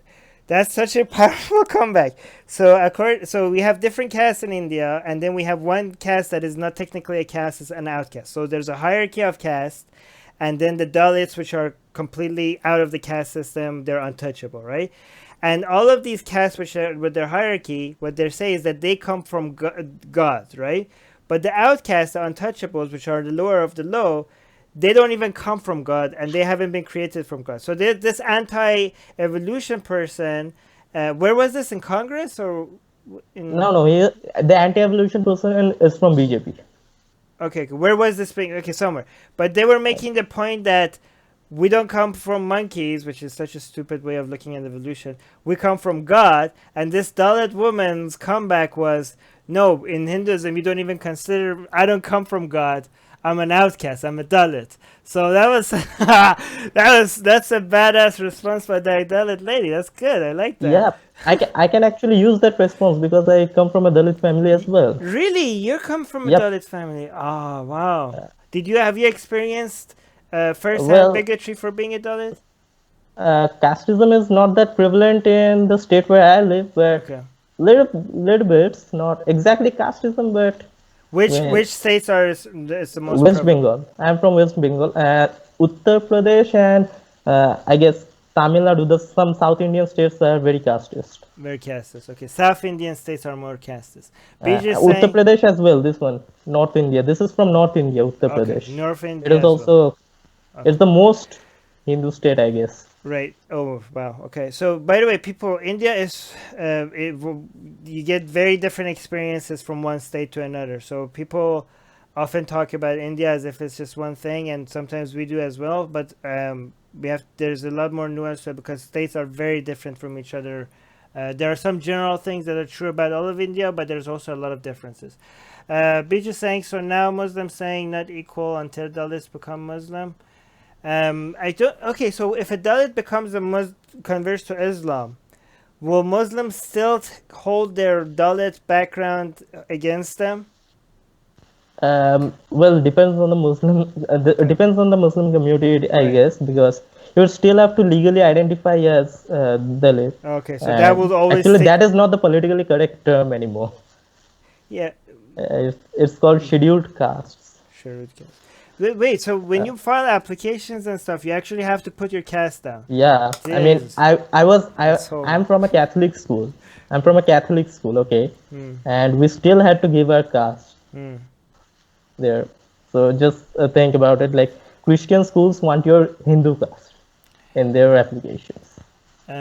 Truth Begets Heresy saying Western leftists have absolutely no clue about how the rest of the world judges each other. So naive, so incredibly convinced of their own victimology, it causes harm to real victims. Truth Begets Heresy, I suggest not saying Western leftists because there are a lot of people on the left that are good. I usually, I mean, we have to say like maybe far, I don't know, regressive left. Some people use because there are a lot of people. I mean, Christy is here. Christy is a lefty, and a lot of people recognize these things and are knowledgeable. But there are a lot of good people on the left, a lot of good people on the right. Let's just make sure that we don't make a claim about the entire left or about the right because of the crazies that they have, or not crazy, maybe ignorant. Bernita is saying, isn't the caste system based on the reincarnation and therefore a blasphemy in Islam? It's not based on reincarnation, it's based on Brahma, right, the god. But, well, it should be a blasphemy in Islam, but these Muslims are not a minority in India, so they don't get to call it out as blasphemy, I guess, right? Actually, reincarnation in Hinduism is actually gives birth to sexism. I mean, if you do bad Well, things in this life, you let's will not get get that. Let's not get yeah, into that. yeah, yeah. No, Sure. but yeah, I mean, you're right, Bernie. To actually, if these Muslims are being true to their Islam, they shouldn't be. I mean, the fact being anti-caste, being against the caste system, was a major selling point for a lot of converts to Islam in India because these Muslims. You're right. If these Muslims were being true to their religion, they should not at all recognize the caste system at all. I mean, Islam itself has its own tribalism, but it doesn't have any racism or bigotry built within it. Okay, again, Islam has a lot of problems, and Muslims have a lot of racism. There's a lot of racism experienced in the Muslim world, but within the text of Islam itself, there's not any racism. There is a different kind of tribalism that is encouraged, which Muslims are superior to non-Muslims, which is also bullshit. But once you're a Muslim, you should be equal to all other Muslims. So it's a very good selling point to get Dalits to convert to Islam because they were the lowest of the low. But if they convert to Islam, now they're equal to all their Muslims brothers and sisters. In theory, because in practice, people still treat you like shit, right? Again, like in theory, Muslims are supposed to all be equal, but Arabs treat like Pakistani and brown Muslims like inferior, right? So in practice, it's different. But in theory, there's nothing that encourages racism in Islam. So, but you're right. You're pointing out that what this Muslim man is doing is un-Islamic, but Muslims do a lot of un-Islamic shit that is not according to Islam. So it's nothing new. Antimony is saying, if a Western person marries a Dalit, does that change a thing? Other Indian people's perception of that Western person? Oh, what do you think, Sopam? Repeat the question, please. So if a Western, because I'm guessing that he's a lot of Indians and people from developing countries see Western countries as superior. They have this inferiority complex, Yeah. right? Even though they shit on them, they also secretly love them, right? Yeah. But so sometimes they even worship them. But so what he's asking, if it's a Dalit marries a Western person, would the Indians see what the perception of that Western person, would they get reduced because they or what? Well, if a Dalit man marries a Western woman, and that woman comes to India and decides to become a Hindu and live a Hindu lifestyle, that woman be considered as a Dalit. What? Legally, that woman will be considered as a Dalit. No. But let's say a Western man marries a Dalit woman. What Yeah. happens then? Um, no, the Western man would not be, means his reputation would not be reduced. Uh, in most cases, regular cases, it's not like the man's reputation is reduced. Okay. Then, Let's go yeah. to the next news, right? Yeah, Yep. next news out of Saudi Arabia. Woman loses custody of daughter in Saudi Arabia after bikini photos are shown to the judge. This is such a terrible story. Bethany Vieira wanted to divorce her husband, and she's an American who married Saudi Arabian citizen in Saudi Arabia. So she is living over in Saudi Arabia, does not have her papers yet to technically be a Saudi Arabian citizen. But her daughter that was born out of that marriage has dual citizenship to the United States and to Saudi Arabia. Well, she wanted to divorce her husband because he did drugs and he was abusive. So when she files for a divorce, that was fine, but they started battling over the custody of their 4-year-old daughter, Zena. And this is where everything starts going downhill really fast. So the husband shows the judge pictures of his wife in a bikini and yoga pants with her hair uncovered. And the judge is like, clearly you can't raise a child in our culture.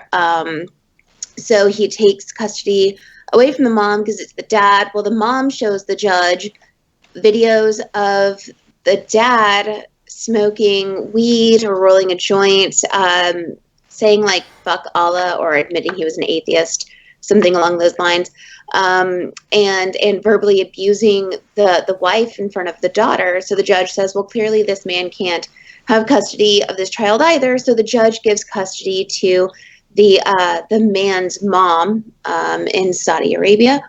And it's just it's very sad because even the mom shouldn't have custody of this child because her sister-in-law went before the judge and said that the mother had hit and emotionally abused her and the father, the situation when they were children. So now the child is awarded to this woman simply because even though she explained to the judge that the photos that were shown of her in the bikini and everything else, that was back when she was in America, that was before she converted to Islam, it doesn't matter because she needs the testimony of other men to verify what she said to the judge. And that's specifically what was told to her. That's specifically what was told to her. This is a Sharia type situation. This is what they mentioned in the article. That You mean Sharia? Sharia, yes.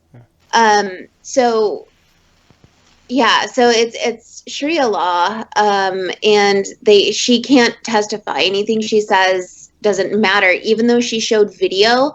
The husband said that she filmed this and forced him to say those things, and she gave him the drugs. And wait, the man says that she forced him? Mm-hmm. Oh my, okay, this story has so many layers, I don't even know where to start. Okay. Yeah, right? So that's why, sorry if I'm like rambling over here, but so many levels of fucked up. Wait, so, okay, so the man was Muslim, the woman is from where? The woman is America. the woman is American, the man was Saudi, right? And they got married, right? And they had a daughter, right? And now everything has gone to shit, right? And the woman converted to Islam after marrying a Muslim man, right? But she had she first of all, I have 10 questions at least. The man is showing the judge a picture of his own wife in bikini. Isn't that un-Islamic for the judge to see? Shouldn't be the judge be like, what? Why am I looking at your wife in bikini? You know, you're showing your uncovered pictures of a woman to me. This is in Saudi Arabia? Isn't that like a crime? Like, why are you showing me these pictures? Like, isn't it like, I think if at least in Iran, I'm not sure actually. A lot of these people are hypocrites, but I think what if they wanted to be Islamic, they would be like, hey, don't show this to me. Let's bring a woman here that could watch it and she could describe to me what she saw, right?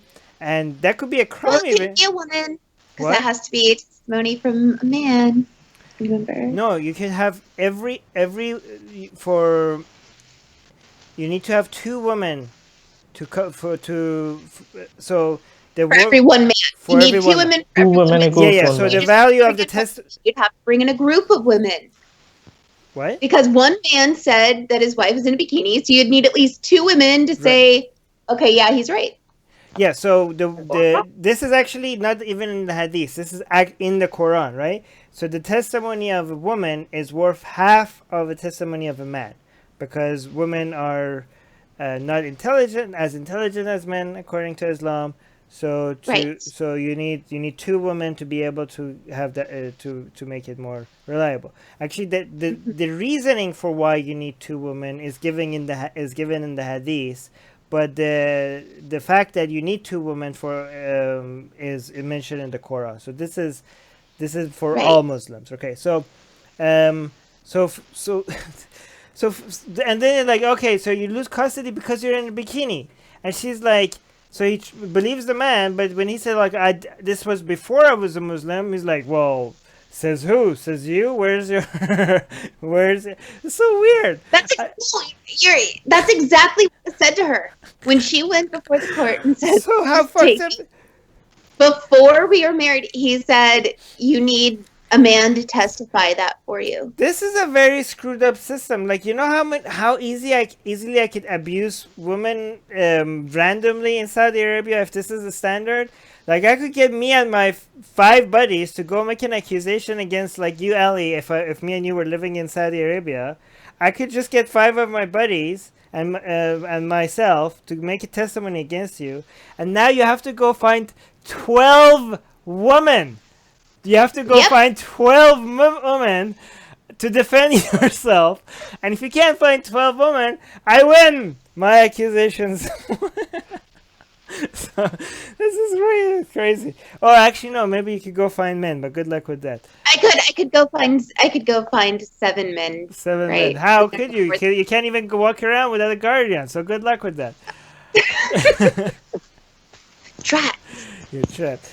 But then the next stage is like, well, this is another part that I don't understand. The woman said, like, hey, here's a video of my husband saying un-Islamic shit, cursing Allah. Isn't that punishable by death in Saudi Arabia? Absolutely, it's punishable by death. So the husband said, she gave me those drugs, and she filmed me and told me to say those things. What? And they believed him. What the hell? They believed him to some level, but they said the fact that this woman could do this, and you would just be like, okay, honey, here I go, I'm going to do it. Him? Clearly the child isn't good in your hands either. Okay. Okay, that's amazing. By the way, this woman was going all out, because if she was showing that video to the judge, she was not gonna, like, what she was doing, she must have known that this is not just an attempt to get her daughter. This is also might actually end up killing the father. Like, she's accusing him of blasphemy. So she was like, I don't give a fuck. look at this judge. And the judge was like, you drugged him to say that. This is like Yeah. insane. This should be a movie. And like, this is like a comedy. Like, I don't understand. This is So, by the way, like, she had the New York Times write about her before to help in this case. And this is the second time they're writing about her now to help in her custody case. But yeah, so she's not. This story isn't new necessarily. This part of the story is, but she wasn't able to leave Saudi Arabia because once the divorce went through, she didn't have citizenship there. So she didn't have access to bank accounts. She didn't have access to anything. She had no rights, and she was stuck in Saudi Arabia. So when the New York Times wrote about her situation, then the Saudi Arabian government gave her the citizenship she needed to get access to her bank accounts again and get a place to stay. So now they're writing about her again over this custody case. So wait, I don't. One part of the story I don't understand. If they didn't believe the husband that he was like, oh, I was drugged with weed. By the way, he was smoking weed. Like I didn't know weed can do that to you. That you end up blaspheming Right. God. But I think this is why the judge doesn't understand the difference between LSD and weed and stuff like that. But if he's claiming that he was drugged and it wasn't his fault, then why did he lose custody of the daughter? Because if a woman was able to give him drugs and make him on tape say this stuff, clearly that guy's unfit. I mean, it's fine that it's his wife's fault that he did it, but the poor who daughter, can be by the talked way. into doing that? See, the poor daughter like had a chance to like get out of that shithole and come living in the United States, and now she's stuck in the United States, isn't she? Oh, she's gonna be stuck in Saudi Arabia. Yeah. Oh, sorry, stuck in Saudi Arabia. What a huge difference to her life this is going to be. Like she had a chance of getting out of hell, and now she's been condemned to live a life in fucking the worst place to be a woman. God damn it. David's saying, I hope the judge poked his eye out afterwards. No, he didn't. Alfredo is saying 100% chance that the judge kept a copy. Okay. Anyways, anybody, you guys want to add anything to this? No. No? Okay, good. That was our last news. Thank you. By the way, Sobham, some people ask us for you in the live chat to say something about yourself a little bit. Can we just close with that? Okay. I mean, do you want to ask anything? Well, And answer anything? yes. Sobham, can you tell us a little bit about yourself? Okay. First of all, my name is pronounced as Shubham. Shubham? Okay. Shubham. All this time we were saying it wrong? Why have you never corrected? There is your name is pronounced Subham. Where does She come from? that's pronounced as Shu. Shu. Okay, Shubham. In Bengali, that's pronounced as Shu. So sorry. You never, not a guys. problem. Actually, We've been calling you Subham for like more than a year, and you have never corrected us. This is not our fault, okay? This is your fault. You've never corrected us, okay? Now you're putting us on the spot, publicly telling us that we've been saying it wrong, live in front of everyone. Okay. In my defense, I once mentioned it in the live chat, but you didn't notice. Okay. Sure. Anyways. Okay. Okay, so I'm a junior at college. Okay, I'm 20 and I've been an atheist for over a decade actually. I've been an atheist since like I was like 8 or so. Okay.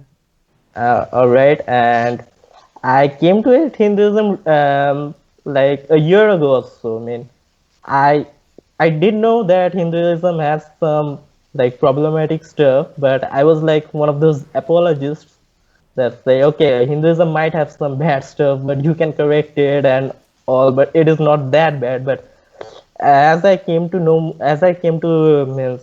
more about it and became more involved in atheism and came to know more about the politics in India, and I came to know how shitty Hinduism is, and after that I've been like advocating against Hinduism. Like I know that Western people don't know much about it, and like, I mean, it's not their fault. I mean, Hinduism doesn't really exist in a huge amount in the West. So Right. I thought that some people, I mean, it's the third largest religion, so someone needs to introduce in some major groups and organizations so it can be discussed about. Well, thank you for So, being here and and helping that's us with. why Yeah. I Thank you thought, so much, yeah, Yeah. Shubham.